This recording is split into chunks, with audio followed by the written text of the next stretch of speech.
மேஷராசிக்காரர்களுக்கு 12ஆம் இடத்தில் சுக்கிரன் ராகுவும் 2இல் குருவும். தன குடும்ப சப்தமாதிபதி சுக்கிரன் 12ஆம் இடத்தில் ராகுவோர் இருந்தால் கணவனை பிரிந்து வாழக்கூடாது. மேஷராசிக்கு கலத்தர ஸ்தானாதிபதியான சுக்கிரன், குடும்பஸ்தானாதிபதியான சுக்கிரன் 12ஆம் இடத்தில் ராகுன்னா கணவன் மனைவிக்குள் வாக்குவாதமே வரக்கூடாது, சண்டையே போடக்கூடாது. சண்டை போடலைன்னா கூட பிரிஞ்சிருக்கக்கூடாது.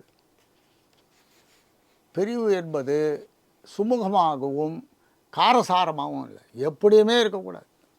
அப்போ மேஷராசி அந்யோன்யமாக இருக்கணும், அன்பாக இருக்கணும், பாசமாக இருக்கணும், இணை பிரியாத தம்பதிகளாக இருக்கணும்.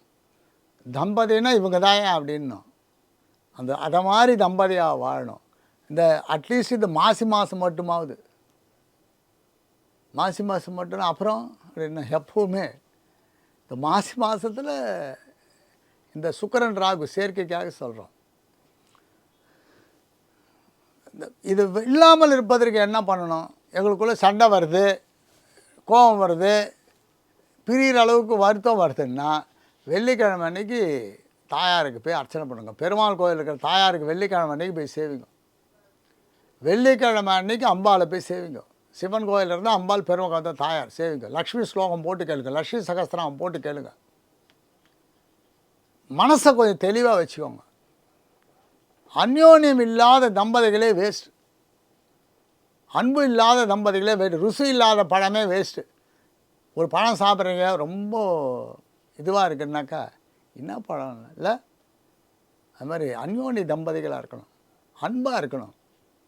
அதுக்கு தானே கடவுள் படைத்தார். ஒரு ஆண் படைத்தார்னா ஒரு பெண்ணை படைத்தார். 50-50 பாருங்கள், ஜனத்தொகையே 50-50 ஆயிடுச்சே. அப்போ ஒரு ஆணுக்கு நிகர் பெண் ஆயிடுச்சு இல்லை. தம்பதிகள் சந்தோஷமாக இருக்கணும். அதுவும் இந்த மேஷராசிக்கு மாசி மாதத்தில் சொல்லச்சு அவர்கள் அதிக சந்தோஷமாக இருக்கணும், இணை பிரியாத தம்பதியாக இருக்கணும். அப்போ தான் அந்த கிரகங்களுடைய பலம் நமக்கு பிரதிபலனை கொடுக்காது.